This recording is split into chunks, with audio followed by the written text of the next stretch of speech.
left. The liberation of mutant kind has begun.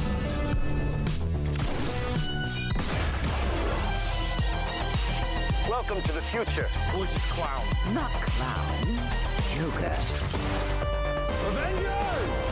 Assemble. Nobody tampers with the equipment except Tony Stark. Good idea. United, the Avengers are strong. Hawkeye, hands off. Fool!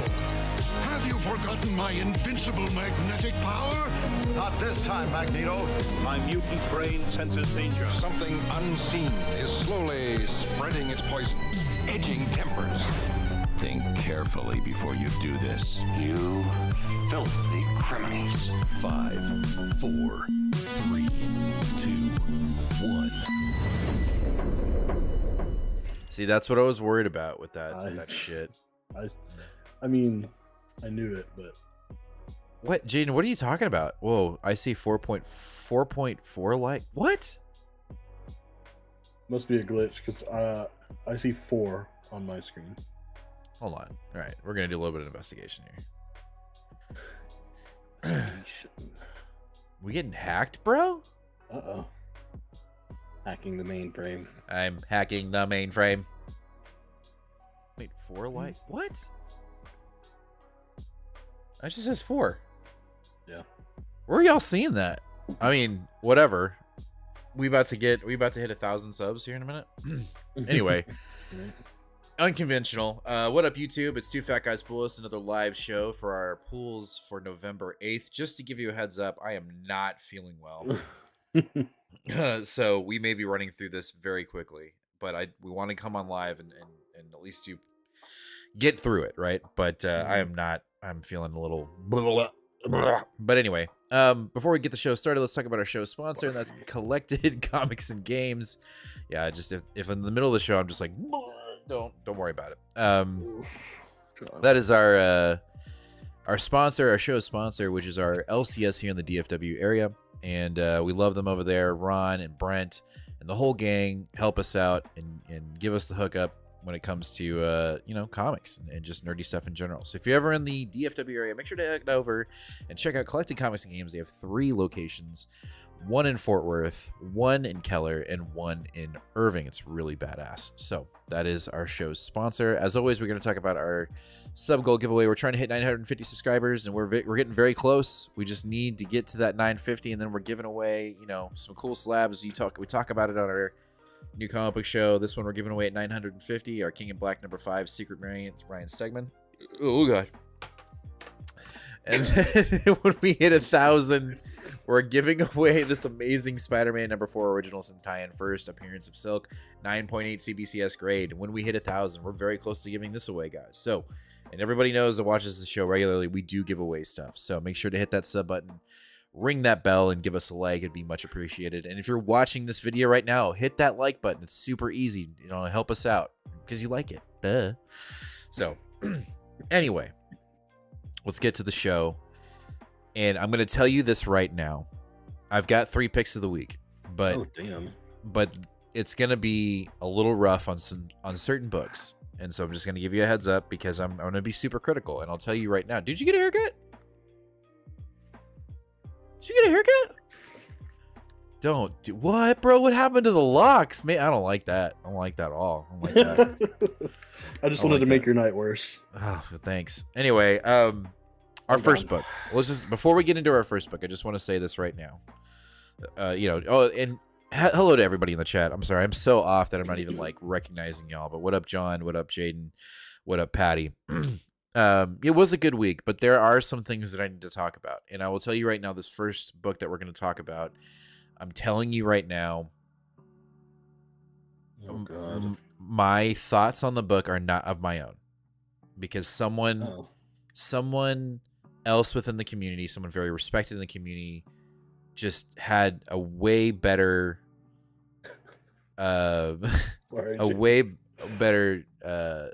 synopsis and review of what's going on currently with this book. So we've got Gods number God's number 2 from Jonathan Hickman. And I'll just say this. I'm gonna end up summarizing basically what he said, but I implore you to go watch Comic Book Herald's review of God's number 2. An overall statement about what Jonathan Hickman is currently doing with Gods. I think he summarizes it perfectly, and I think he says it way more articulately than I would ever. I am not as smart as Comic Book Herald. The dude is on another fucking level, and I love his content, and I jump at it the minute he does post up, because he hasn't he doesn't talk about comics every week now, and he's kind of going bi-weekly sometimes. So when he does post a video, I jump on it. I want to hear his opinion because I really respect it, and I want to get him on the show. We talked to him last year about getting him on the show, and we just haven't been able to get our schedules in line, and I need to send out another email and get him on here because I really like his opinion. But what he said about God's number 2 and God's overall with Jonathan Hickman, I think it really resonated with me, which is essentially Jonathan Hickman right now is doing whatever the fuck he wants. Yeah. That he is literally doing whatever he wants, and he doesn't care. He doesn't care what anybody else is doing in Marvel right now. He's just going to go do what he's going to go do with Gods. And the way Comic Book Herald summarized it was basically saying Hickman is currently in his Jack Kirby phase when Jack Kirby came back to Marvel and he decided to do the Eternals. Yeah. He was like, fuck y'all, I'm doing Eternals. I don't care if it doesn't make sense. I don't care if it doesn't feel like it fits within the current canon of Marvel. I'm doing this. And that to me is it feels like what we're doing with Gods. And I think you summarized it perfectly on our new comic book day, Nate, when you said, and I'm getting a second win, I'm starting to feel good. You said we're an issue in or 2 issues in, and I don't know why I should care about this. Like, I don't know who these characters are. We're not really being given a very straightforward answer on who they are and why they're important. Even though the things we're seeing in these books are cosmic level threats. They're multiversal threats. They're huge. They're humongous. But I don't care because I don't know what's going on. And in this book, again, we've got 2 different entities that are in charge of keeping everything together.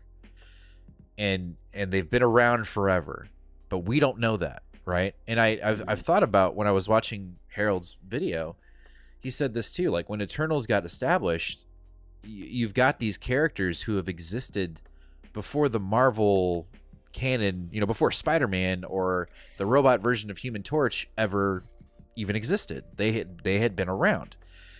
But we didn't know, we just don't know why we should care. And I get that same vibe with Gods. I'm not saying it's not good. I think whatever Hickman is doing here is fun, right? Like it's got this, he's doing something, but it does not feel, and again, you can correct me if I'm wrong, Nate, because you've read actually more material from Hickman than I have. My base point, my point of origin when it comes to Hickman is Hoxpox. And with Hoxpox, we read all at once, right? We didn't read it monthly.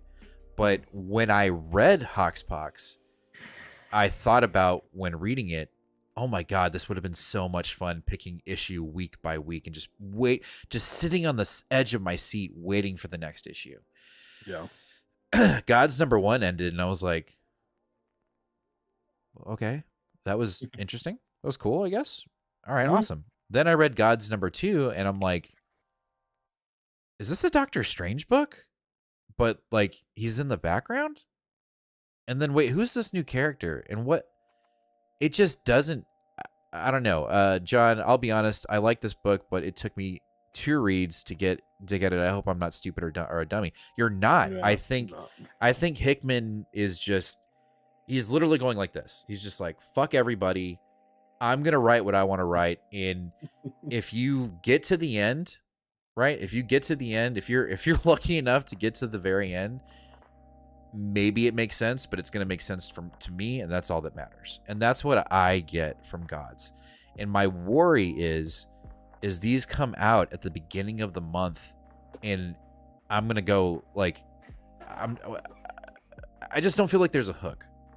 I don't reading this issue, even though we got this new character who apparently seems very important, right? She is like she's being sought out by the society, but the way she's introduced, in my opinion, it didn't hook me. I was like, oh, cool, new character. But what? Still, I never got a sense of, oh, I should care. I don't care, and I don't like that. I feel very, I don't like saying the words that are coming out of my mouth right now because I want to stay positive. That's the whole point of this channel.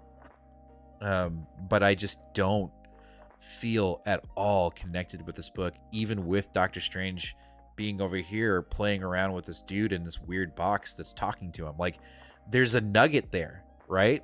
But once it went away, I'm like, I don't understand. I feel incredibly lost. And what was this? Was this book a $4.99? Yes. So it's a $4.99. The first issue was a $9.99. It just doesn't feel like it's a $4.99 book. It doesn't feel like that to me. Even though I know that what Hickman is establishing is probably going to be pretty groundbreaking when it comes to the Marvel Universe. But it just doesn't feel like it. It doesn't feel like Hickman, in my opinion. Like, it doesn't, from what I've read, it just doesn't feel like it. It doesn't feel like it has, if I put a sports analogy to it, we have no style of play in this book to me. Like, there's just no, we don't know if we're, a defensive team or an offensive team or a little bit of both. It's just kind of like, we'll figure it out. If we score, we score. That's kind of how it feels. I really don't want to drag. I mean, let me put on the positives. The artwork in this book, very good. The coloring in this book, amazing. Even the lettering is amazing. I just don't, I look at this cover and I'm like, so is that a female Doctor Strange? Like, I don't know what's going on. I don't know what's going on. And I'm sure by issue 4, maybe we will. But I remember in Hoxpox, we didn't know what was going on, but it was fun to guess, right? We were like, well, what if this happens? Oh man, what if this happens? And in this one, I don't get that sense. It's because I don't know who the characters are. I just don't know what's going on. So I can't have that edge of your seat momentum for this book. And off my soapbox. Okay. So I'm parched. I obviously do not feel quite this strongly. Right. Because anytime you feel strongly, I'm pretty morose, and anytime you're, right. or I'm pretty melancholy, and anytime you're melancholy, I'm extreme. But I think the only thing I really have to add here is that I can understand what you're saying. I agree to a certain extent for sure. I still enjoyed the book. I still had a good time with it. I think part of it is just because the art is so fantastic that I'm just like, what are the words in the way of these pretty pictures? But that's pretty cool. I will say that a lot of people are properly victims to Hickman's hubris, including Hickman himself. If Hickman had put gods out 6 months to a year and a half after Hoxpox, your cum would be on the page. Oh, everyone's would be. You're totally but right. Because of his hubris, because of his ego, because of what he did to abandon the idea of Hoxpox and X movement, a lot of people have said, I'm not interested. I'm not willing to play in a new sandbox with you. You haven't proved it to me. Because every time that he's done these big, giant, grand, amazing things, what he has done has taken sacred continuity that people desperately love. The Fantastic Four focusing on Franklin, the Avengers, and creating this beyond imaginable stakes that culminated into one of the biggest events with one of the biggest villains of all time. Then he takes Hoxpox. He takes every mutant character that everyone loves and blows it the fuck up. And everyone just says Hickman, Hickman, Hickman, Hickman. And then he gives you something that's new, and you go, what is this shit? Mm-hmm. It's like, well, it's not apple pie like I've given you before, but it's cherry pie. Like, Well, what the fuck's cherry pie? I've never heard cherry pie before. Well, hold on. I don't want that shit. Hold on. You know, and you're right. You're 100% right. I think you're hitting the nail on the head. But like, to me, what about Secret Wars? Right? You look at Secret Wars, his version of Secret Wars, right? Uh-huh. And yes, it's established characters, but he I mean, it felt new. But But that's not what I'm saying. What I'm saying is the very core and backbone is established characters. There's no core of backbone here of established characters. Except for Doctor Strange. He's He's floating not around. a core or a backbone. Well, he's been the only consistent. You in could both remove books. him from this, and the story would be the same. You couldn't remove Doctor Doom and Reed Richards from Secret Wars, and it'd still be the same story. You couldn't remove Captain America and Black Panther and Namor from his Avengers run, and it'd still be the same story. Right. Okay. I see what you're saying. That's what I mean. You couldn't remove Franklin Richards and his Fantastic. That's what I mean. I got you. And all of that to say that I blame no one for feeling that way. I get it. I just am going, I'm gonna let the guy cook. I don't give a fuck. I'm gonna let the guy cook. They're pretty Valerio Shi artwork, Marte Gracia colors. I'm just gonna keep going. No, I think you're right. I'm not saying he shouldn't. I just think with the, like you're saying, the amount of times his past work, right? It just seems like it's a lie. Like it's like, and maybe it's more on Marvel than Hickman. You know, maybe Marvel is marketed this thing well, like, oh, you can't fucking miss this. It's the next big Hickman book, and Secret Wars, Fantastic Four, Avengers, Hoxpox, like all of that. You know what I mean? Like, I mean, when we got into this, right? And you were one day, like day 3 or 4 of us going to the shop for a 4th consecutive time. You were like, have you heard of Hickman? Have you ever heard of Jonathan Hickman? I'm like, no. And then you were like, do you know that he's writing these X-Men books? I'm like, what the fuck are you talking about? And he's like, dude, it's fucking nuts. And then we just went down that fucking rabbit hole. And it just, I don't know. And I will sing to the mountaintops. Go watch Comic Book Herald's breakdown of issue 1 and 2, specifically 2. And I think he just hits the nail on. I mean, he does. Jonathan. Comic Book Herald is. I have rarely watched one of his videos and gone, bro, you're crazy. Like, what are you talking about? He is on point. The man knows what he's reading, and he articulates to a T. I mean, it's perfect, and I watch some other creators, and I watch, and yeah, I'm like, nope, I disagree here. I agree here.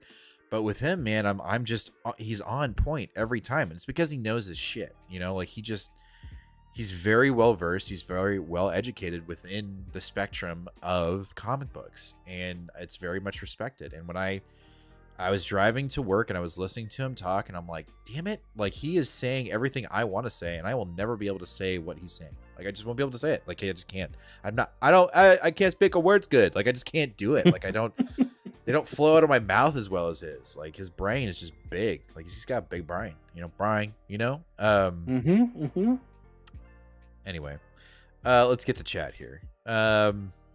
This issue reminded me of The Matrix when they are recruiting Neo. The library looks sick. All right.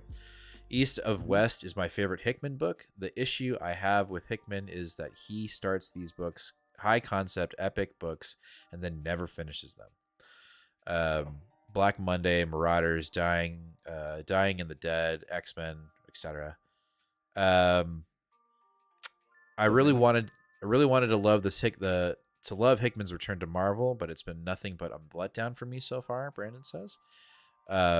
Rusty, if you don't care now, it's gonna be hard to pull you in on issue 3. I'm gonna get him, guys. I'm gonna get him because Black Swans are showing up, and I'm excited. He doesn't know who the Black Swans are. I'm gonna fill him in, and it's gonna be great. What are you gonna do to me? What are you gonna do to my butt? You heard what I said. I'm gonna fill you in. Don't do that. Anyway, How about you Steph- just read the 60-something issues of his Avengers run? Oh, okay. Stefan, Hoxpox big hook came in the third issue. I'm sure there will be a big hook. Yeah, I'm sure you're right. Yeah. And I'll probably be eating my words, but I was hooked before issue 3 on X-Men. I mean, I was hooked to issue 1. Speaking of Hickman / Secret Wars, anyone see Marvels this weekend? I saw it twice. I give it a solid B. I want to so bad. And you know me, Nate. You know me. And I did. And I still want to go see it. I'm going to cream my pants the minute I see everything. I am beyond excited. I'll ask you this, chat, because I know Nate hasn't, and he will. And when he does, he'll do it too. Has anyone finished Loki? Because god damn. This article, that what was it? Verge or there was some article that was going around last week, basically talking about all this internal bullshit going on at Marvel and how Marvel is falling off the map. I think it's anything but. I think they got somebody that probably got fired talking to mad shit, and there's like some truth to every little thing that they said, but it's more of concepts that are actually going to happen at Marvel. And the reason why I say that, because one of the big spoilers or big leaks is that they are actively recruiting all the original Avengers to come back into a movie. What the fucking shit? I'm sorry, I'm so lost. What movie do we have coming out in a couple years? One of the big finales to Phase 6. Secret Wars. And what happens in Secret Wars? A bunch of different variants, including the 6th one. Like, duh, guys. Like, I'm telling you, that article is bullshit. There is nothing wrong with Marvel. There is nothing wrong with Marvel, and I'm not being... If there was, I'd tell you. I would tell you. I would say, hey, man, there's some problems. But I have seen some amazing reviews of Marvels.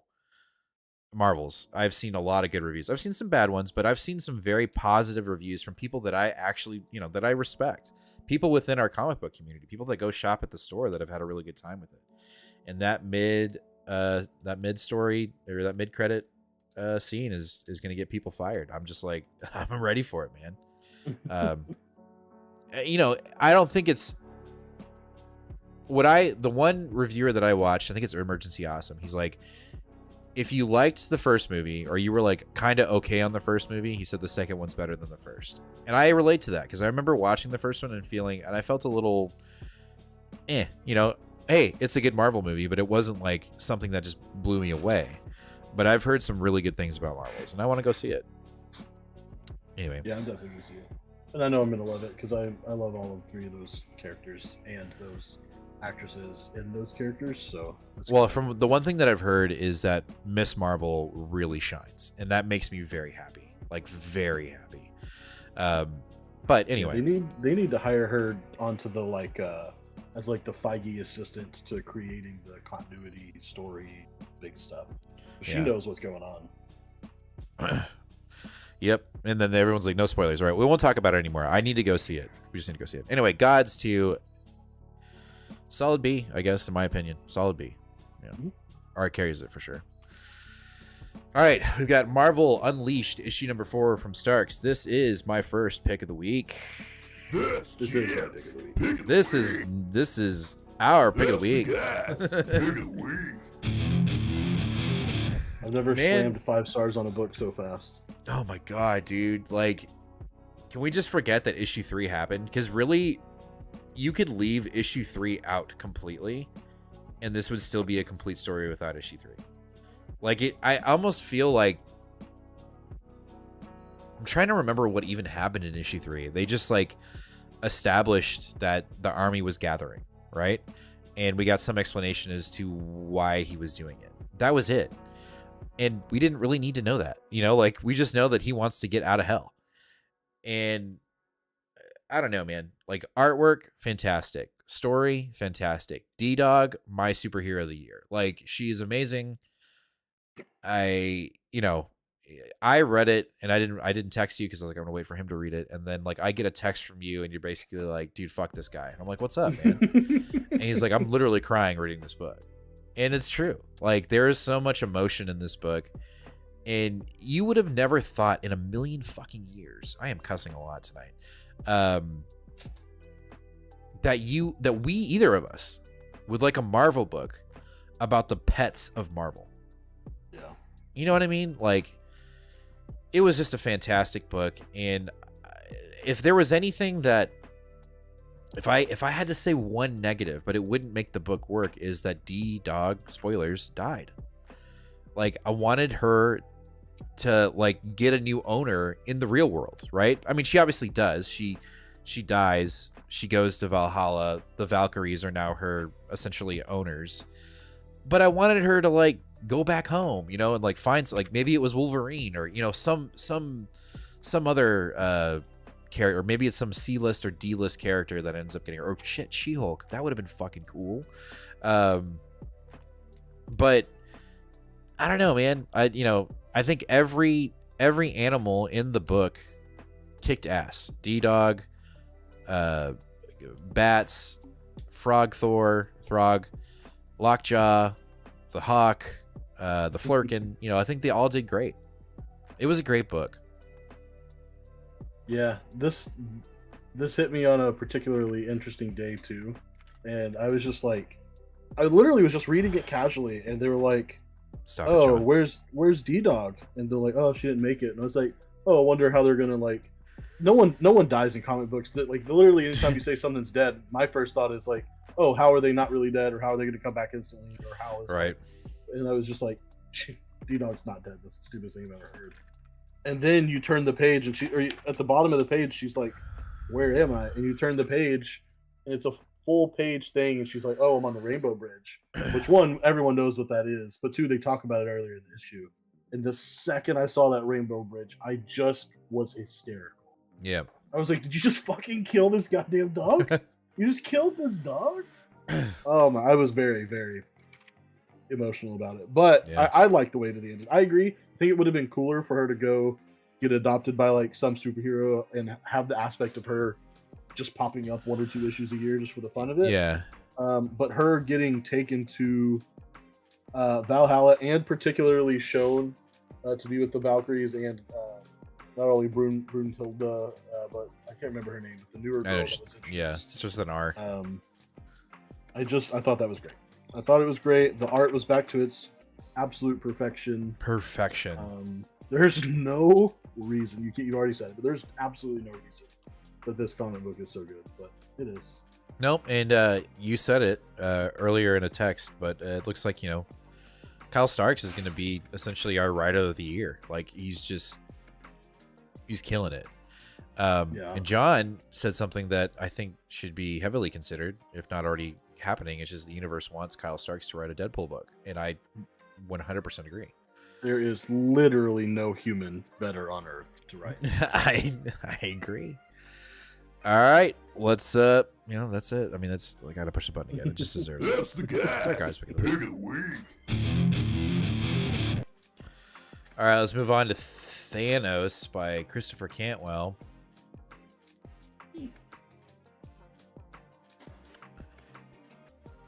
Okay, let me tell you what this reminds me of.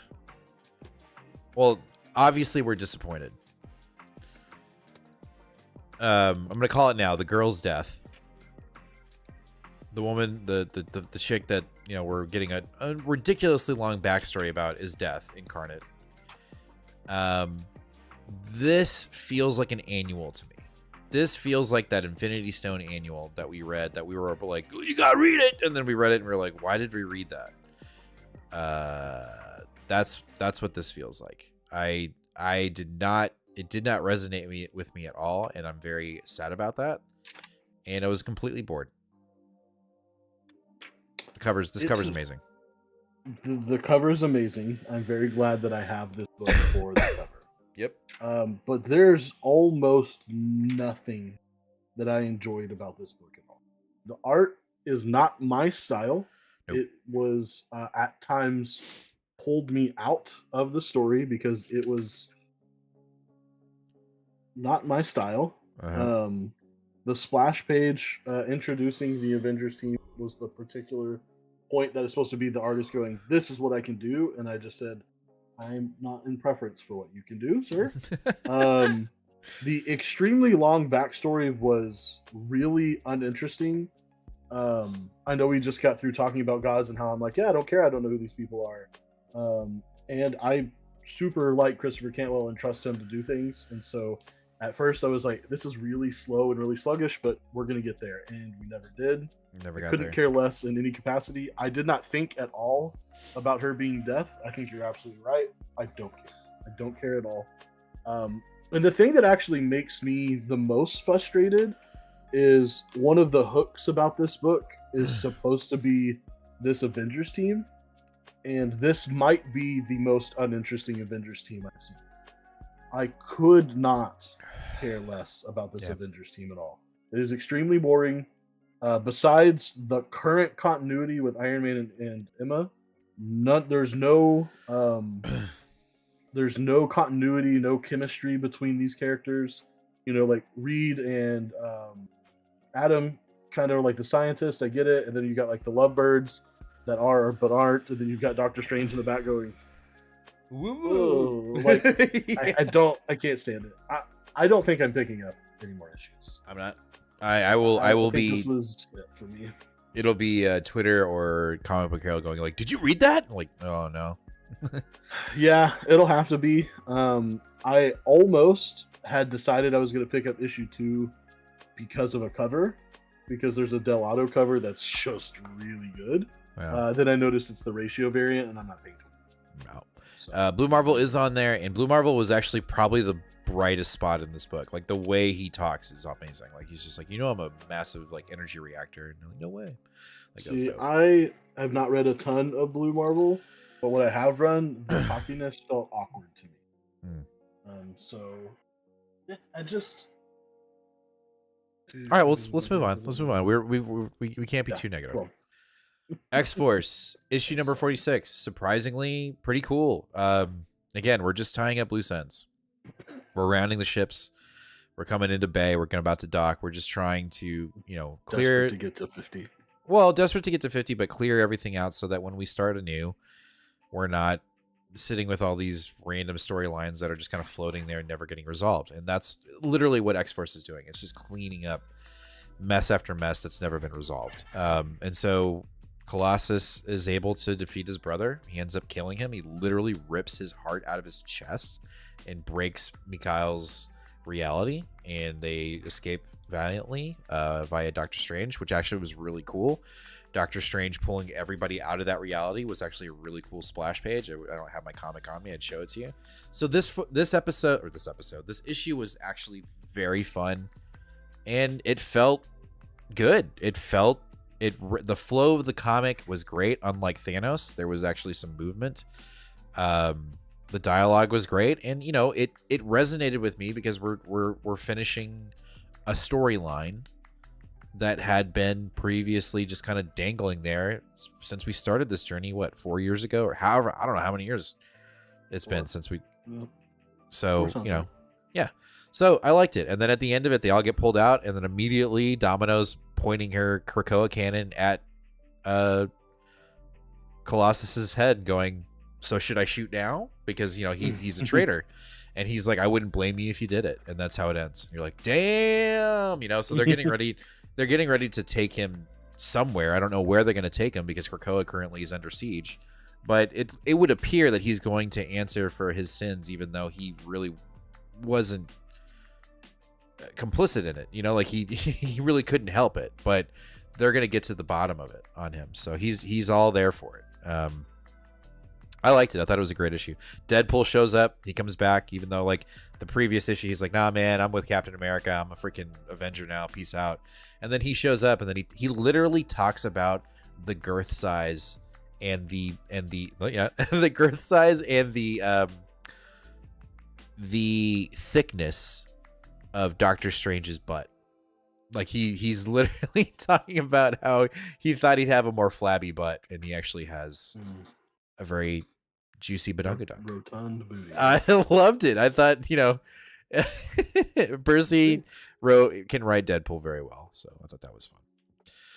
Oh my god. Let's talk about X-Men Red, issue number 17. And Nate has jumped off a book and I feel bad for him. I feel really bad for him.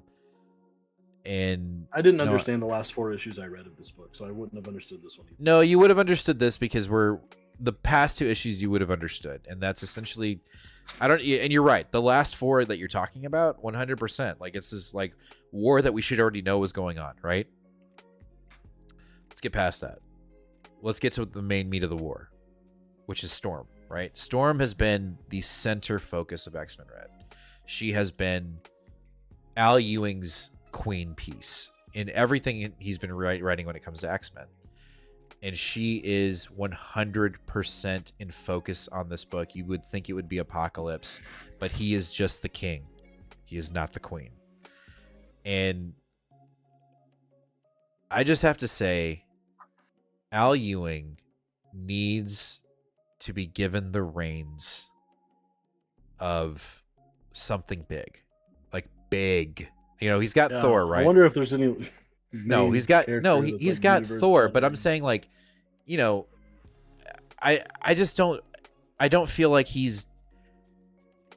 hasn't been given as much responsibility as like, let's say, a Jonathan Hickman, you know, or if we go over to DC, he hasn't been given something like Joshua Williamson, where he's writing these massive events and now I'm going to do Superman. And you're like, oh, fuck. You know, like, I think Al Ewing deserves it. And I think it shines in this book, which is essentially the biggest thing that happens in this book is Storm's decision with Uranos and what to do with that secret weapon that they got during Judgment Day. Do you want to know what she does with it, Nate? Mm-hmm. She destroys it. Uranos is no longer on the table. She is given the option. Wow, so cool. Hold on. She is given the option to use it by the White Sword guy that, you know, ends up getting released, and he's now on our side. Johnny Storm, I don't forget his name is. And essentially, they're sitting in the camp. They're getting ready to be invaded by Genesis, and he's like, "Fucking use it." And she looks at it, and she fries it. A lightning bolt comes down and just blows it up, and then he tosses it at him, and he goes, "All right, go ahead, use it." And he's like, "What the fuck did you just do?" And she goes, "I am not a willing participant of genocide. I will not use a weapon that will kill our own people. If there's gonna be blood, if their blood is gonna run, it's gonna be on my hands." And I'm just like, fuck, dude. Like she just owned up to what Mars or Arakko is, right? And that's been the whole thing, is her having to prove herself that she is of Mars. She is of the Arakkans. And I think she put it out on display once again, because I think she's done it time and time again throughout this book, where she's in that pit and she takes on the losing guy, the dude that can like paralyze you. Like she's proven it multiple times that she is the leader of these people, of these mutants on Mars. And she shows it again here. And she just says, "Nah, fam, this is my problem. It's not up to the Eternals. It's up to me. I have to lead and win this war." So that was the biggest thing I think that happened in the book. Now, if you push over to Apocalypse, he is back with his magic, and he's in full force. And he is there not to, I mean, he picks sides, but he's like, "I'm not picking a side." And then he picks a side, essentially. He picks Storm. Not to say that I don't think he's going to backstab Storm in the end. I think he's out to claim Mars as his own, and basically say, when Krakoa falls, he's going to give mutants a chance. Like, hey, come to Mars. If you feel like you can't live on Earth, come to Mars here. You have a home here. That's what's going to happen. Yeah. But he ends up basically doing the magic stuff that we loved so much in what was it? Excalibur. He summons magic, essentially, and he uses mutants and counterpieces of mutants to summon another mutant island that at the end of the book Storm is wielding as a weapon to fight Genesis. It's pretty fucking cool. These last 2 issues of X-Men Red have not read like the 4 that got you so frustrated that you jumped off. They've actually been really good. And it's got me hopeful, even though we know, or at least it's been said, that Ewing is not going to be writing any X books after this. He's done. But it does have me it has me hopeful too that he's setting up a foundation for someone to have a lot of fun with Mars. I think we're in for a treat if if there ends up only being like 3 or 4 X books. I would assume Apocalypse and all of the mutants on Mars will be one of the big ones. But I liked it. I thought it was really fun. I'm actually going to be sad to see it go, even though I agree with you. The 4 issues you're talking about were incredibly hard to read because you just didn't know what was going on. But it seems like we've found our focus. Now we know exactly in what direction we're going. Is that the last Marvel book? Yeah. Okay. Before we move on, I'm going to do the quickest of things because I read these books and I'm going to get credit for them. I did pick up the latest Guardians. I'm going to get credit for it. Of course, there's no reason for you to pick up this book. Actually, You would have liked half of this. There's like a Guardian, or not Guardian, the Gardener, who's like an old cosmic entity, like little backstory that's a little fun.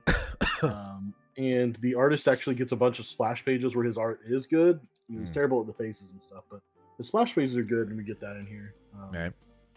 But overall, this was just a really slowly moving plot book that they're still moving towards Star-Lord's sister coming to attack them. Just sort of, there's only 2 more issues of this, by the way. It's a 10 issue, not even a 12, so it's almost over. Great. Then I also picked up both Star Wars books for this week. I you initially wasn't going to, but then I decided I don't know. I really want to know what's going on. So if you have been following High Republic at all, but aren't sure what we're doing, now that we've jumped back, there are 2 books going on. We're now in phase 3. So we're back to what was the end of phase 1, where the Starlight Citadel things have happened to it. I don't want to spoil too much, but we're back to that story. Okay. We have a 6-issue mini. The first 2 issues go first. That's very vital. Her first issue came out last month. Second issue came out this week. And then you read that. Issue number 1 of the ongoing came out, which picks back up with the main characters from the first High Republic book too. Both of them are really great. Both of them are very good. I really enjoy it. Kevin Scott's doing the ongoing again. And then Charles Soule, of course, who's been a long time contributor of High Republic, is doing it. And they're both Phil Noto covers, so great. Yay. If you're into the Star Wars shit, these I would say definitely pick this up. Okay. All right. Batman, issue 139. Batman. I liked it. I thought it was good. It's progressing the Urbans or whatever the subconscious other Batman. Basically, he wants a piece of the Joker wants a piece of that, and he gets it. He's the Joker gets what he wants, and I think he's going to regret it. What's up? I said, Joe, here's your tardy slip. Where's our halfway time question, Joe? It's halftime. Anyway, I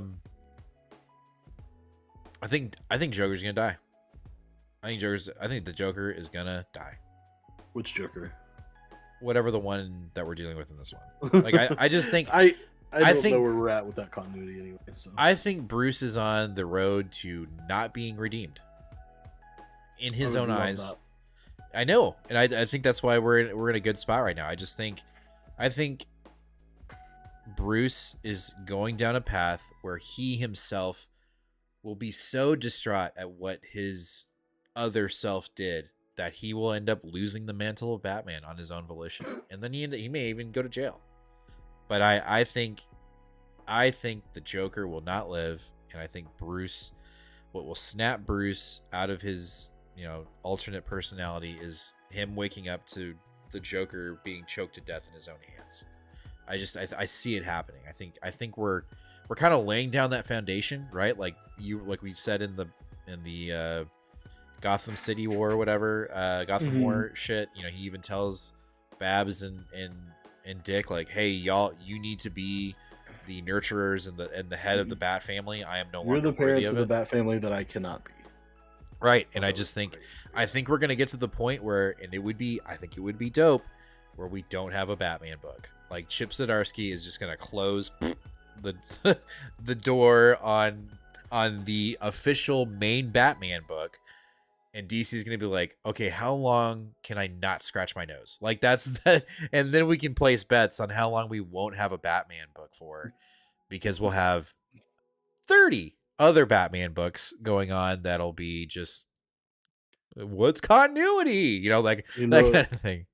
You know what I think would be 1,000 times cooler? What? The Batman book continues to be an ongoing. The Nightwing book gets canceled, and Tom Taylor takes on the Batman book with Dick Grayson once again as Batman. I just don't see them. I agree. They're not going to. They're not going to. They've already done it. I know they're not going to do it again. What they'll do is what they're doing with Justice League. There is no Justice League, and the Teen Titans are the Justice League. So then there is no Batman, but Nightwing is Batman, but he's still Nightwing. Like that's what's gonna happen. If that happens, that's how it's gonna. Did you get new headphones too? I did. God damn! I'm just like everything. I'm just like seeing little things here and there. I'll find it all. I'll find one. If you look really closely. Oh wait, you can't. Can you see it? If you look really closely back there, you can see my CPAP. Oh, you gotta see. That's right. He can breathe. I hate it. No, I can't breathe. Like suffocates me. Either way, also Jorge Jimenez. Mwah! I posed this question to Nate earlier on in the week, and I think it was because of Comic Book Herald. He posted like kind of like a what if, and I was like, so Nate, what would get you to come back to picking up an X-Men book? And I didn't even give him time to answer. I was just like, James Tynion or Tiny Onion on writing and Jorge Jimenez on the art. X-Men. Boom. That would get me. And I'm gonna say something really stupid here, but for some reason, deep down in my bones, I've got this feeling that we might actually see a Donny Cates X-Men book. I don't know why. I know, see, and I see that face, but for some reason, I just feel like we're gonna get into the new year, and it's gonna be like Donny Cates is going to be writing, and it may not be the main X book, but I feel like Donny Cates is about to get an X-Men book, because we got that real omnibus tweet before we found out what actually happened to him, that he had something big in the works with Marvel. And he's like, it's just going to take some time. And I just have a feeling that we're going to get an X-Men book from Donny Cates. I said it today, November 12th. I'm telling you right now, I think we're going to get a Donny Cates X-Men book. Just saying. Yeah. So I'm going to go ahead and say that there's almost no chance we see. I don't know that we see Donny Cates write a comic book ever again. You're right. You're probably right. That genuinely makes me have chest pain. I don't think we do. I don't think we do. If we did, I think Marvel would tell him, because I'm sure whatever agreements they've had, he's broken so many times because of needful things. Yeah. That they have just said, hey, we'll, let's just take care of yourself and then we'll address it later. And I think where they're at now is probably, we need you to prove that you can come back and do this again. Yeah. How about you go? What was his main crossover? How about you go pick up crossover again? Do a year in crossover again, and then we'll see where you're at. Go do go do volume 2 of that book you love of his so much with the sword. Do something with that. Go do some creator-owned shit. Prove you can do it. God Country. Hit your deadlines. Do it. That's what I'm saying. Yeah, it's great. Oh, well, you make it sound like you didn't like it. Oh no, I just couldn't think of it. I think that's the only thing that we see of Donny Cates anytime soon. I don't know. Or DC makes a gamble and says, hey, you want to come ride a Red Hood mini or something like that? But Nah, I'm telling you right now, I think he's gonna be on our next book. I'm just saying. there's nothing that would make me happier than to be wrong. There's nothing that would make Okay, what is Patty saying? He's got to have the question. He has to. Okay, but then he says next week sit on a phone book that'll throw everyone off. He's talking about me, like doing something different to throw you off. Sorry. Donnie Cates on X Force. Stop it. Stop it. Joe threw a halftime question. Did you see that? I did not. He said we're in the 4th arc of Chip's Batman. Has he lived up the hype to writing the Batman book? Why don't I see that? Where is it? Say that. It's there. I don't know. Oh, halftime. There it is. Okay, yeah, okay. Halftime question. Or the 3rd arc.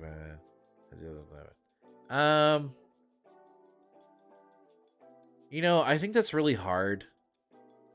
It's hard to say that. If I'm being honest, no. Even though I thought Failsafe was really kick-ass, I thought that arc was badass. I think what really threw me off on Chip Zdarsky's current run is the jumping to an alternate timeline where he's not Batman, but that one was it just didn't feel right, and I think it was because maybe Jimenez wasn't on the artwork, and so that was part of the reason why I didn't like that story arc. But it also just didn't feel right. Like, I don't know, I didn't like it. Even though when he comes back, he's got a freaking robot hand, and you're like, oh, that's cool. I thought Failsafe was really strong, and then I think that arc where we didn't have Jimenez on the art, I think kind of fell a little. It fell flat, not a little flat. It fell flat, and then we came out of that back into the third, into the Gotham War and the third or the second Persona, and it feels like we're starting to pick up steam.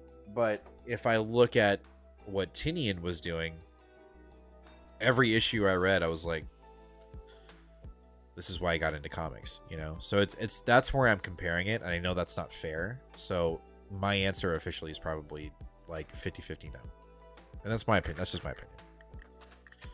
Yeah, I would say because I can't let anything go and I have to argue semantics, I would say whose hype? My hype?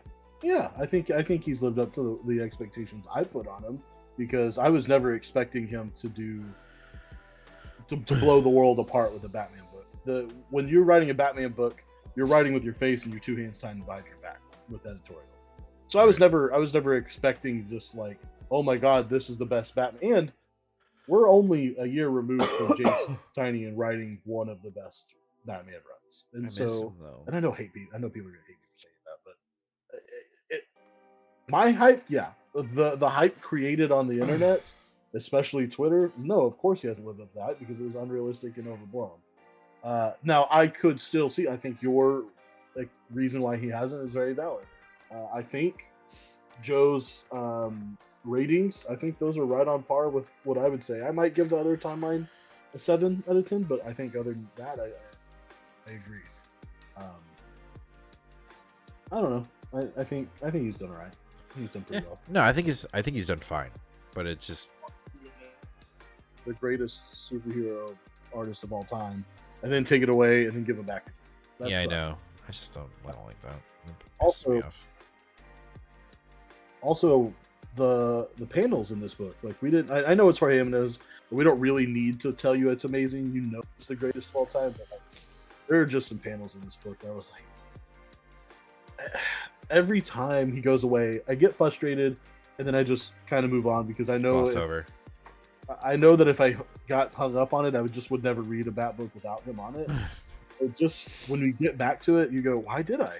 I should just only read Bat books when Jimenez is on it. Yeah, he better be getting paid. That's all I gotta say. Yeah, I hope so. All right, so we have Birds of Prey, issue number 3. This is my other pick of the week. That's Chips, pick of the week. This is where we're gonna toe. That's okay. I don't know. I just thought it's good. It's a silly goose time. I like it. It's fun. I like the banter. I like the team dynamic.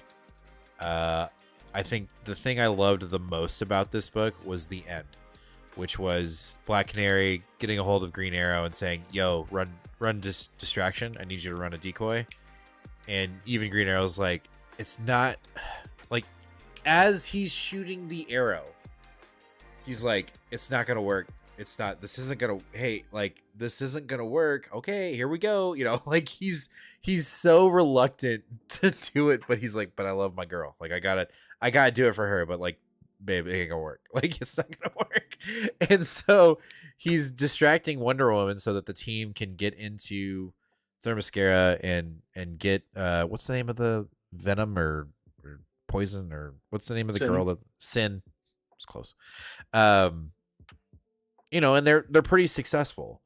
But I loved that back end of Green Arrow fending off and distracting Diana, even though Diana knows it's a distraction, but she's still like, it's like she's so hot-blooded that she's just gotta, if I don't get to use my gauntlets and go ping ping ping ping, like my day is not fulfilled, like she's just got to do it.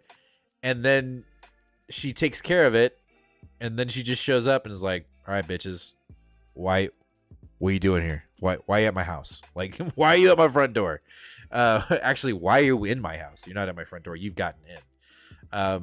I liked it. I like the dialogue between the characters. I think Harley Quinn is doing a really good job in this book, and I think she's being used masterfully by Thompson. I really like Barda, and I like how she talks to Batgirl. Like, Yeah. Shit's about to hit the fan, little bat. Like, I think like she's the Thor, right? Like she's just cool. I just think she's badass. I think she's very commanding on the pages. If there's anyone that I'm like, I don't, I could care less, it's the leader of the team. I don't really care about Black Canary. She doesn't really move the needle for me. I mean, she's doing her thing. I will say her inner dialogue where she's like, shit, like Harley actually had a good idea. I thought that was cool. And her basically saying like, don't make me overhype you, don't make me, or, I'm going to have to apologize. And that's not cool. I thought that was great. Again, I like the artwork. I think anyone that complains about it is silly. I liked it. I don't know what to tell you. I liked it. All right. So I have one question. Okay. Why are you not complaining about the erroneous continuity with Green Arrow? Because you complain about it every other time. You're letting it go here. I'm letting it go here because I don't care. And it's my show. And you know what? Okay. You know what? I was curious if you had a rational. No, there's no rationing. Like there isn't. Here's the thing. The banter between Green Arrow and Wonder Woman, and him like doing his jumps and flips and shooting the boxing arrow, like, it was so good. I didn't give a fuck. I just didn't care. I didn't even think about it until you just said that. Like, I literally did not think about it. And I think it's because this feels almost like, even though it's dealing with characters that wouldn't be in this vein, it almost feels like a World's Finest. It almost feels like Mark Waid is retconning.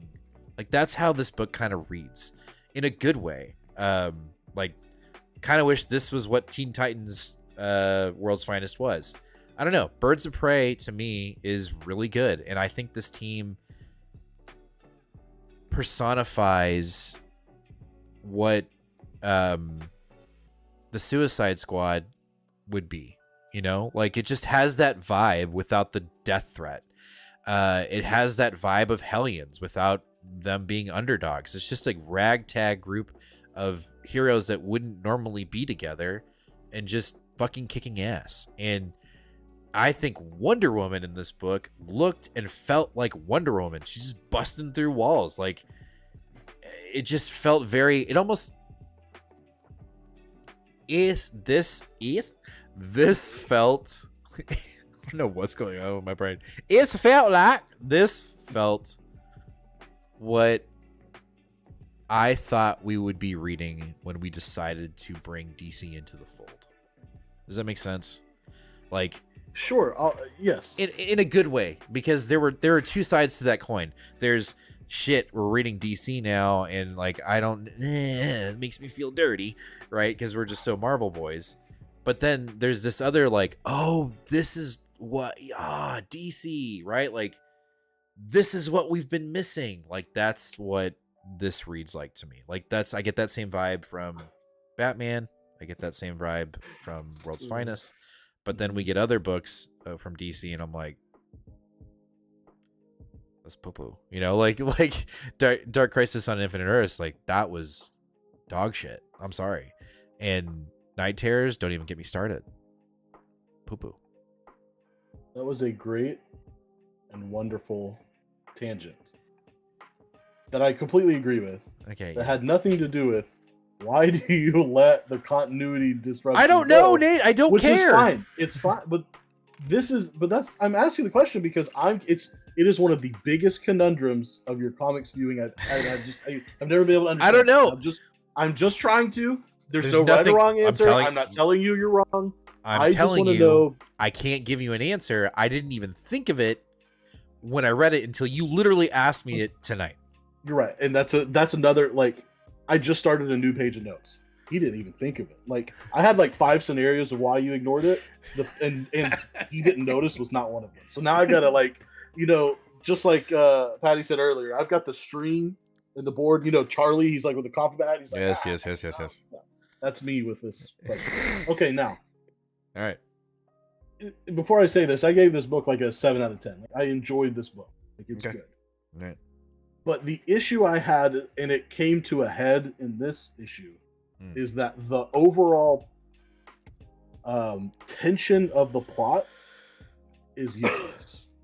Okay. And it's very frustrating. I think that's fair. Because it plays into my biggest comic trope hatred, which is the misunderstanding between heroes and then they fight each other. I hate it so much. And that's what we're doing here. We're essentially building to a fruitless confrontation, right? Wonder Woman is very clearly not going to do any damage to the Birds of Prey. The Birds of Prey are very clearly not going to do any damage to her. So, like, she's going to show up and be like, what? Bang, bang, bang, punch, punch, punch. And Harley Quinn's going to be like, oh, you stabbed me, but I can't really be stabbed because the girl put sand in her wound and now we can't get hurt. Like, I don't, like, what? The main confrontation, there's no stakes in this story because what Kelly has tried to put the stakes in is a really, really faulty, flimsy, what's the word? I just said it. I don't know. It doesn't matter. Trope, comic trope. But other than that, I completely agree. Art in this is fantastic.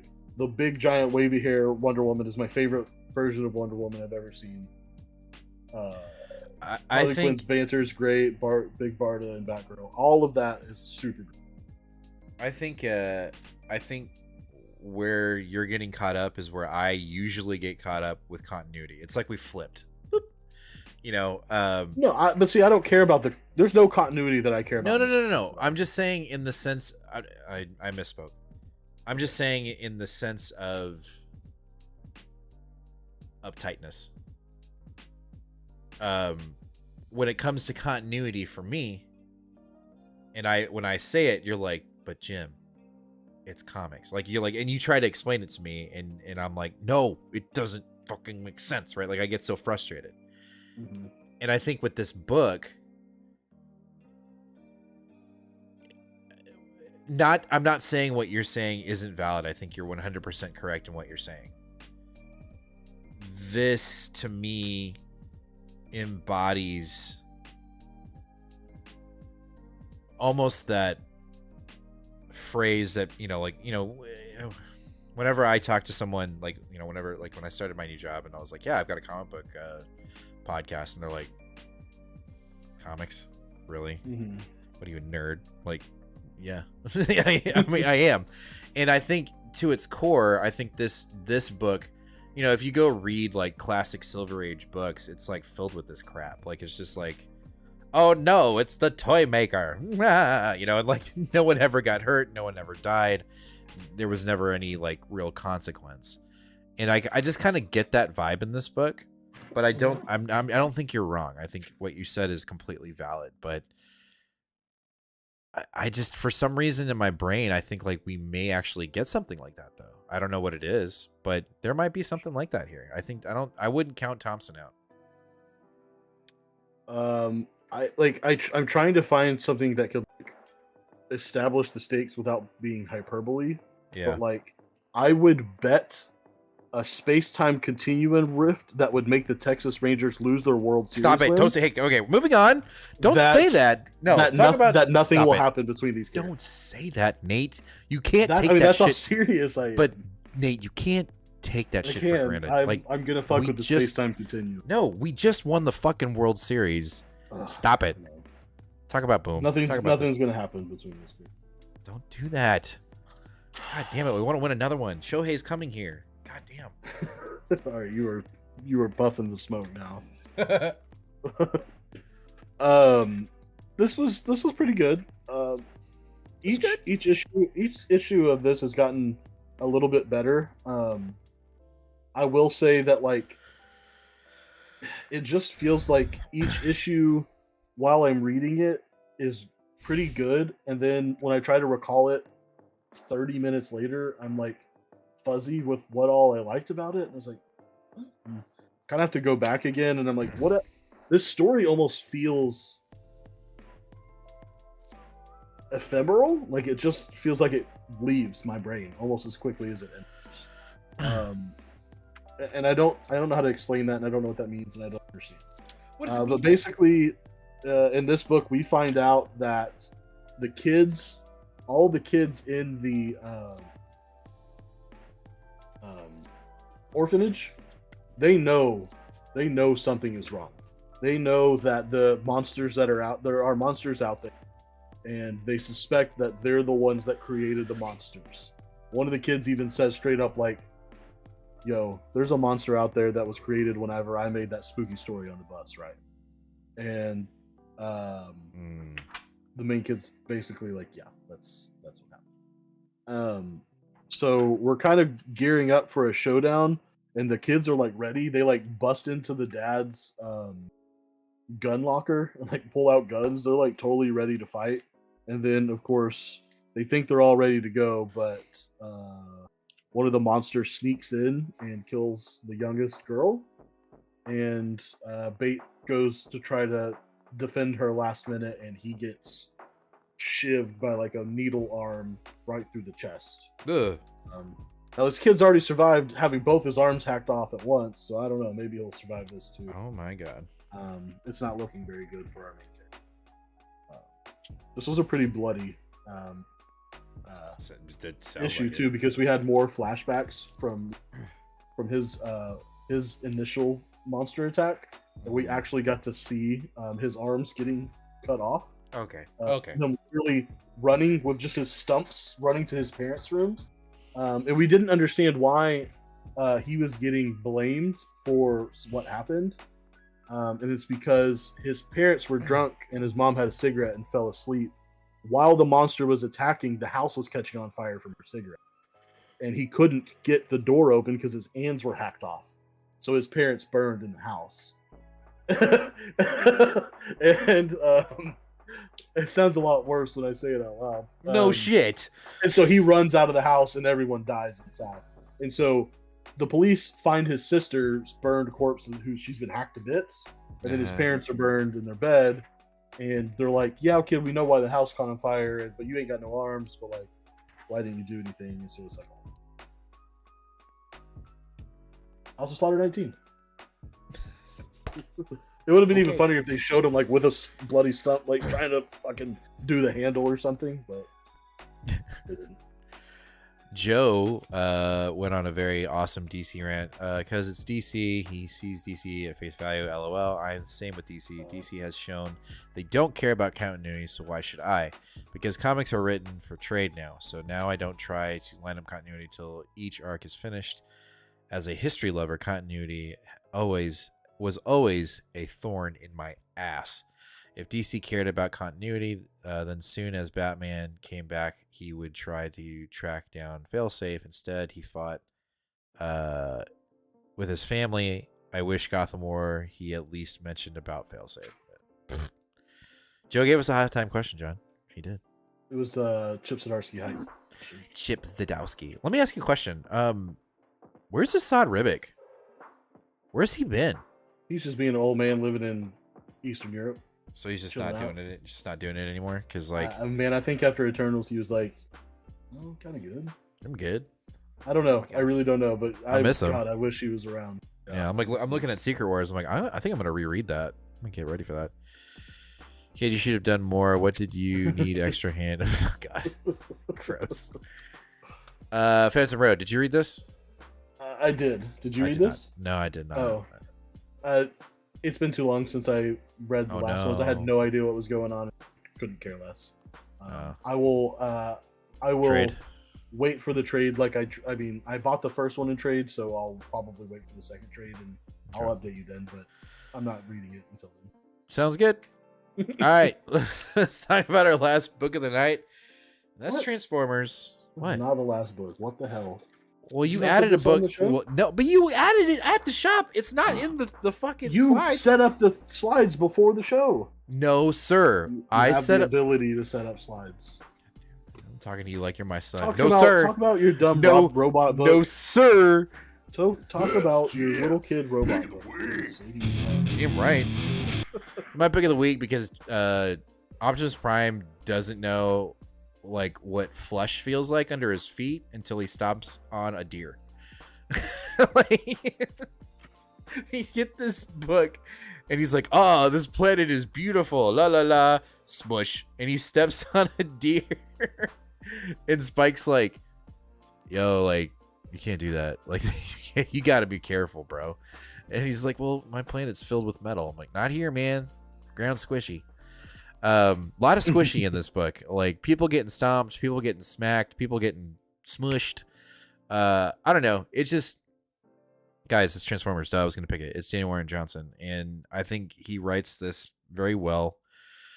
His artwork is just fucking awesome. Like when Starscream shows up and he starts literally smushing pilots in the air, that was dope. The big Energon universe cameo, it was all right. You know, I'm not outside of the toys, and I really just had the toys. Duke showing up in the book, who's, you know, the leader of the G.I. Joes. I was kind of like, oh, that's cool. Whatever, you know, like that didn't move the needle for me. G.I. Joe, I don't know if I'm gonna be, and I know y'all, you know, they're, you know, Stefan and other people in the chat are going to be more excited for G.I. Joe, and I think that's great. It doesn't really move the needle for me at the moment, even though I do know, you know, that Paramount is pushing really hard to do this with G.I. Joe and Transformers. And I know that there have been crossovers within the comics, so it's not like it's a foreign idea. So, but there is a modernization going on currently with Paramount. So I am excited to see where that goes. But I'm not on the edge of my seat about it, and it doesn't, like, I don't freak out when I saw it when Duke showed up. I wasn't like, oh shit, it's Duke. Now, if it had been Snake Eyes, that'd have been a different story. Because, like, Snake Eyes is the shit. I'm sorry. Like, he's the coolest ninja ever. You can't tell me otherwise that there's a cooler ninja than Snake Eyes. I don't even know who Snake Eyes is. So. See, so that's why I'm not even gonna like go into it. But I thought, you know, Soundwave just being a badass. Like, he's my favorite Decepticon. I fucking love Soundwave. I'm ready for Starscream to get his upcomings, and essentially, I'm assuming like where Daniel's going is Megatron will show up when Starscream basically just imposes himself as a leader. Is And that then a good guy or a bad guy? Who? Megatron? Megatron's a bad guy. Megatron's the main bad guy. He's the main Decepticon. Okay. He's gonna show up and just like blow. Whoops. He's just gonna.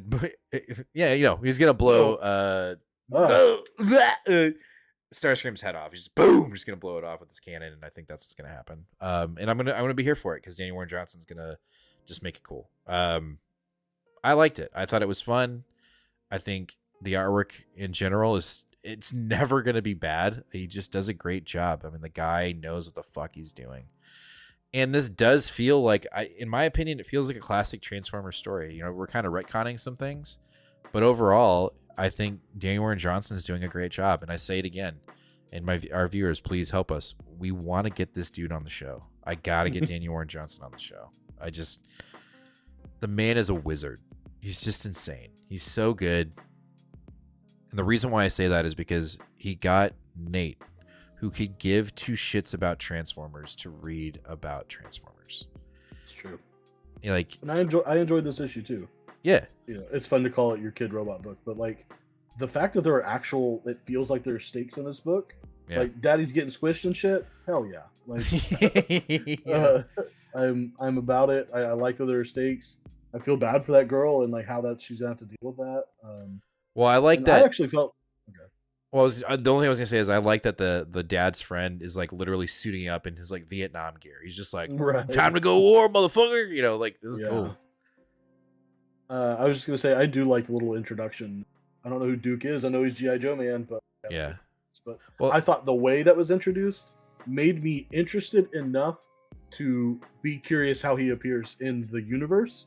Certainly not enough to read his books, but I thought it was interesting enough. Like I think it's cool that we've got this Transformers G.I. Joe Void Rivals little Energon universe. Sam Fisher's he's a ninja in my eyes. That gave me, dude, it's good. And I agree with you. Like the way Daniel Warren Johnson had Duke show up was pretty cool. But again, I'm just not, and who knows, I might be eating my words. Like I may go at the comic store and see Duke #1 and actually read it. But we'll see. Because it's Joshua Williamson and he's kind of 50-50 for me right now. Like his Superman's amazing. But whenever he does like these big, huge comic operas, they fall flat. So yep, I'll have to wait and see. John asked what would have been your pick of the week last week. Did you read Canary? I did not read Canary, but I saw something about it after the week was over, so I might have to pick that up or wait for the trade on that, but it does look pretty interesting. My pick of the week last week for me was pretty weak. Avengers? Avengers was my pick of the week last week. And it was pretty solid. We had Avengers, we had End of Gotham War. I had that Blood Commandment, which was not good at all. It was like a really stereotypical tropey werewolf daddy thing. I did not like it. Daddy? We had the first issue of this like Western Detective Comics. It was a good issue. I really enjoyed it. Literally had nothing to do with that theme at all. Literally just was a continuation of last issue. There's absolutely no way you can tell there's a difference between last issue and this issue. Feels like the exact same arc. Makes no goddamn sense whatsoever. However, Selena Kyle's getting involved and teaming up with Gordon. I think that's really awesome and a lot of fun. So it was good. Sacrificers was actually the weakest of the 4 issues so far. Wasn't bad, but it just kind of had a miss. I did pick up the Space Between and read that Boom book. That was the #1 anthology book. It was pretty good. Enough for me to pick up the next one. Supergirl book. Hated it. Couldn't care less. Stupid. Dumb. Made me totally uninterested in the character, which is really unfortunate because I was hoping. The little pissing match between her and Power Girl. I would rather watch paint dry. I think it's really stupid and really boring.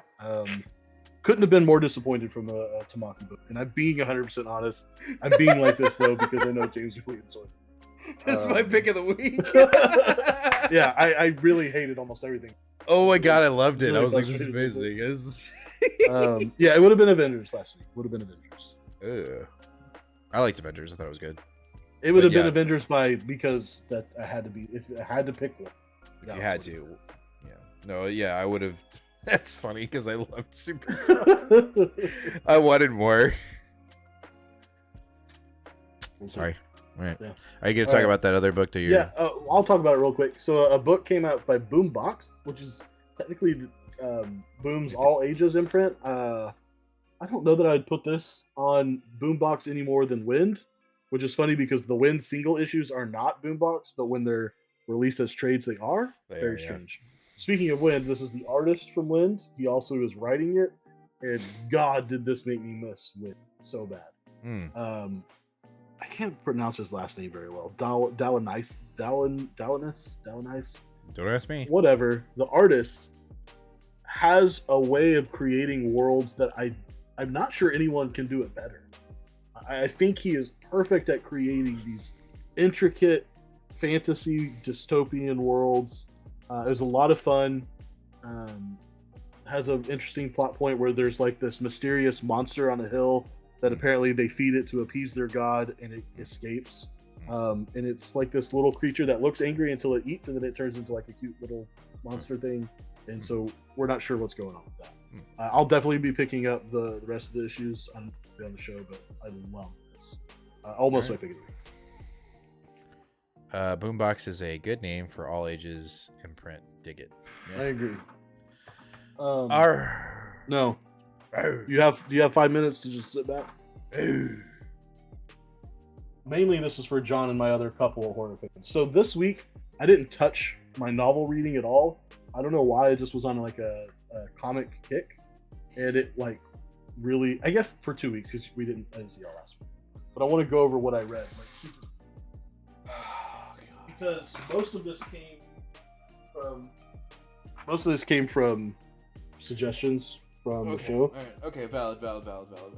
Well, first of all, I read this trilogy, which you'll be happy with. Boy, that was great. That was a really good run. A lot of fun. I think I'm just gonna stay up to date with you guys and Singles. Because, it's a lot of fun. I don't want to be behind. I am very frustrated that we're not getting Jack of Hearts until like issue 4 or 5. But he is back, and I'm happy about that. What are you talking about? Jack of Hearts isn't part of the main. So I haven't read the first issue. Maybe he's in the first issue. But then we have like 3 issues of Hulk, and Jack of Hearts has nothing to do with it. It's like her and Hulk go to space or some shit. Oh, like, God. Yeah, and it's the Hulk. It's Philip Kennedy Johnson's Hulk, which I do not want to see him teamed up with anyone. I'm really frustrated. So I don't know if I'm still gonna read it. Anyway, I read these, really liked them. It's amazing. I remember you guys on the show liking that. The other thing I read was John, I think, suggested this. I picked up the trades of Darkrai. This was really fun. This was good. Wasn't like, I don't know, the best thing I've ever read, but I had a lot of fun with it. The art, it can get really creepy at times and pretty disturbing. Like the kid that got eaten essentially by the roller coaster, and then they found his corpse inside it after they killed him. Pretty gnarly. Okay. I'm gonna take my headphones off until you're done talking. No, you're fine. I don't want to hear that shit before I no go more. to bed. There's no more. I'm just saying a haunted horror themed park. That's awesome. That's really cool. And the dad's weird. The kid, the girl's sister being named Halloween is absolutely ridiculous. It's very goofy, tongue in cheek, but it was a lot of fun. I really liked this. Yes, John, I know Madness. The shop didn't have copies of 2 and 3, so I think I'm just gonna do a trade for that. Also, yeah, go ahead. Oh, go ahead. No. Nope. Sorry. I thought you were done. No, go ahead. No, go ahead. I also went really hardcore heavy with some of my collected editions that have been collecting dust. I read the entirety of the first Ice Cream Man volume, and I'm not convinced that W. Maxwell Prince isn't trying to make people kill themselves. Oh, shit. God. Sometimes he can just be depressing as fuck. And there were some issues on here that were just really bland, and then there were some issues on here. They're just like the most captivating thing I've ever read, which is weird.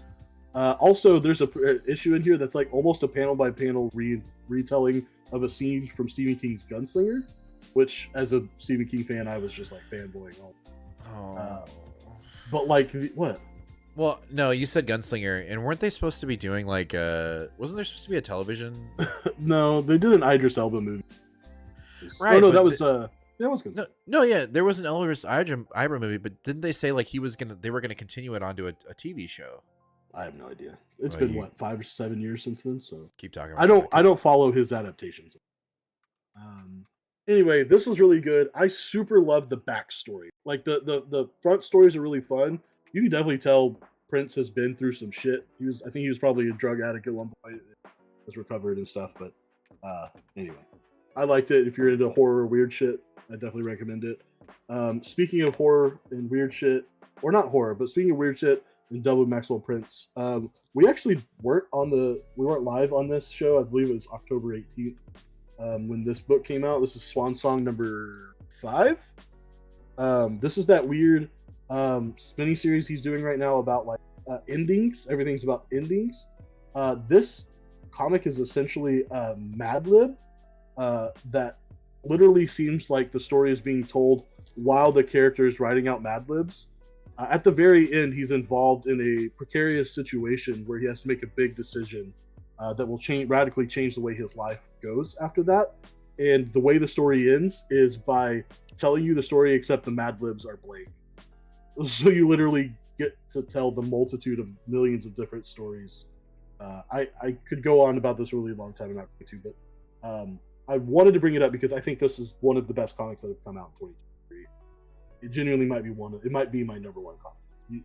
If you're interested in that kind of esoteric storytelling where you are really in the story in a way that I've never experienced, like you as a reader are the number one storyteller in this book, and it's really, really wild, really good. Finally, I read Gideon Falls. Finally, I read the whole goddamn thing. Damn. This is perfection, absolute perfection. There were multiple panels that made me want to vomit. Not because like blood and guts, because there's bugs and like cockroaches and shit, and that stuff fucks me up a lot. I don't do cockroaches at all. But this is like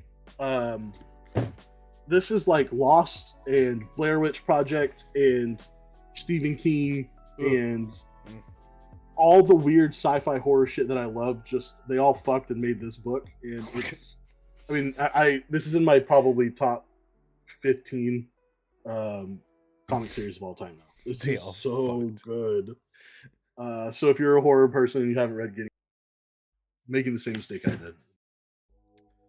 Okay, I'm done. That was good. I need to check out Ghost Rider next. All right. Which Ghost Rider? Which one are we talking about? The newest, like the ongoing? So I read some of the prison one. Looks like the Gunslinger TV adaptation, which is going to be 5 seasons, is still in the works and on its path. So sure it is, buddy. Oh, whatever. I love. I mean, I'm just saying I don't believe it. Not that I don't believe you. I just don't believe. Well, you said that. I mean, okay. Well, okay. Whose book is this? The Benjamin Percy one? Is that what we're talking about? Oh, yeah. I think I started reading that and I was like, I'm okay. Yeah, it might have gotten better.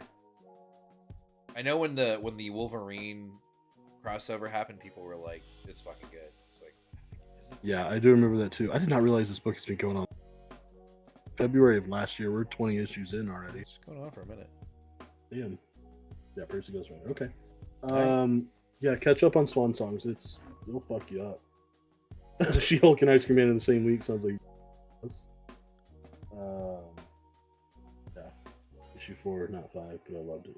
All I know is whenever, God forbid, but whenever Rainbow Row's run is over and they end up giving it an omnibus, like I'm buying like all of it. Like I'm buying the standard, the store incentive, I'm doing it all. Like I'm just gonna put it right over there. Yeah. All right, we good? I'm done. Chat, I'm done. You good? You good, chat? I unloaded it. I read a lot of like horror and mindfuck. John, I don't think he watched the movies because he was too busy reading all those books. I've started keeping track of what I'm reading and what I'm doing on League of Comic Geeks. You can actually follow me there if you want to see what And me. So this month, starting in November, so we're 12 days in, I have read 93 comics so far. That's impressive. Yeah, I read all 3 of those. I did some weird Superman shit at the beginning of the month. Read Lois and Clark. Wanted to see a little bit of Jonathan Kent origin stories. Read the 2 Convergence issues, which were completely worthless. Trying to see if there's anything else here. Oh, I also started the Captain Marvel Janice Bell omnibus. Show him that. Show him that thing. Show him that massive 10 Commandment sized thing. Is fucking huge. Like he handed it to me, and I was like, ugh, like it. Like here's like a Marvel, trade paperback, and it's, I mean, he's a behemoth. Yeah, I read 15 issues, and I barely made it in. It's 1,501 pages. It's the omnibus Marvel's ever put out. 61 issues, but I'm having a great time with it so far. Really, Patty, really I think you're following me for sure. I know you are. But we'll get on that Evangelion because I do want to have that conversation with you. Yeah. We just got to watch the movies, and then we can really dive into it. Because like once you jump onto the actual redo movies, like the big ones, then it's really gonna get hype. The 10 commandments. However many there are, we don't fucking. Yeah.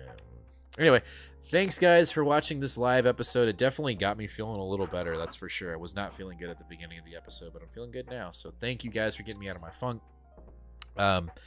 Catch you guys this Tuesday where we'll have a new comic book day, and it's looking pretty cool. I've got 8 comics. You'll know which one I don't like the cover for. It'll be very quick when it comes up. But the inside of the book is great. But it's gonna be a good week. I think there's gonna be some cool books. I see 2. I think there's potentially 3 potentially picks of the week. But we'll have to wait and see. But I'm excited for next week for sure. You catch this Tuesday where we'll talk about our new comics that we're getting on Tuesday, but we're getting them on Wednesday. And then we'll have another live episode here, 8 o'clock p.m. Central Standard Time here on YouTube, where we'll talk about all those books and hopefully some Evangelion as well. Thanks for everyone that was here live watching the channel. Make sure to hit that subscribe button, ring that bell, and give us a like. It'd be much appreciated. And if you're not already subbed, please hit that sub button. We're so close to 950 subscribers, and when we hit that 950 mark, we're giving it away. Give it away now. Anyway, guys, we'll catch you guys this Tuesday. Be safe, everyone. Be kind to one another.